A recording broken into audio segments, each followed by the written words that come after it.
Hello friends, this is Dr. Gurpreet sharing with you a case of bedwetting in a 6-year-old girl. In this case, earlier I took the case on the phone call and the medicine which I prescribed that was hyoscyamus, but it didn't work out. So I just asked the parents to bring the child to my clinic so that I could observe the child, her nature, what kind of person she is. तो जब वो उसको मेरे पास लेके आए थे तो the child was बहुत आराम से वो मेरे क्लिनिक में बैठी हुई थी और जितना मैं पूछ रही थी उतना ही मेरे को जवाब दे रही थी। और उसके साथ उसकी छोटी सिस्टर थी विच वॉज 1.5 year old, तो वो उसका बहुत ज़्यादा ध्यान रख रही थी। जैसे अगर वो किसी चीज़ को छेड़ रही थी तो वो कॉन्स्टेंटली उसको देख रही थी कि मम्मा देखो इसको लग ना जाए। तो इस तरह से उस बच्ची को मैंने जो क्लिनिक पे ऑब्जर्व करा था। तो इस केस में जो मैंने सबसे पहली टोटलिटी ली थी, quite disposition, being a 6-year-old girl, वो बहुत आराम से बैठी हुई थी।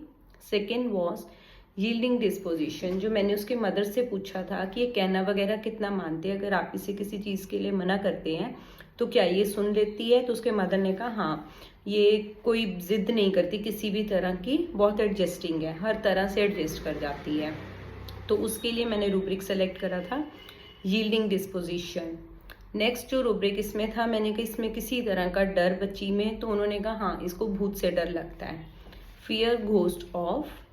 नेक्स्ट जो मैंने अपनी मेडिसिन कंफर्म करने के लिए पूछा था कि इसकी हॉबीज़ क्या हैं, इसको आर्ट वगैरह का कितना शौक है।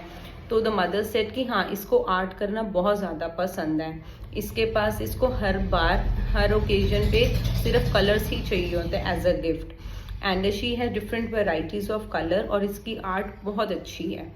तो art, ability for. Next rubric जो मैंने इसमें टिमिडिटी लिया था कि वो बहुत ज़्यादा मतलब मेरी तरफ नहीं देख रही थी, थोड़ा सा उसमें टिमिडिटी थी, जितना मैं पूछ रही थी सिर्फ उतना आंसर कर रही थी। और उसके अलावा जो चीफ रूब्रिक था, केयर्स फुल ऑफ, वो बहुत ज़्यादा केयरिंग थी, the way she was taking care of a younger sister. तो मैंने उसके मदर से पूछा कि ये घर पे भी ऐसी है, तो उसके मदर ने कहा हाँ ये घर पे सबका बहुत ध्यान रखती है, अगर मैं भी बीमार हो जाऊँ तो ये मुझे बार बार आके मेरा हालचाल पूछती है, तो कभी सिर दर्द होता है तो आपका सिर दबा दूँ, तो शी इज़ लाइक दिस। तो केयर्स फुल ऑफ। तो इस टोटलिटी पे मैंने जो इसको मेडिसिन प्रिस्क्राइब करी थी that was carcinosin 30 and it acts wonderful in this case. उसके बाद today it has been 20 to 25 days, उसने एक बार भी बाथरूम नहीं पास करा है while sleeping, and she is doing very well with carcinosine.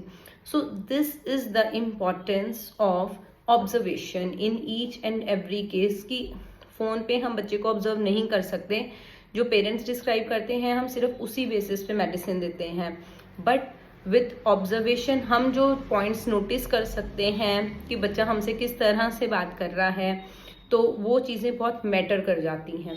तो this was the case of carcinosin. If you have any queries you can consult me at 9915031036. Have a nice day.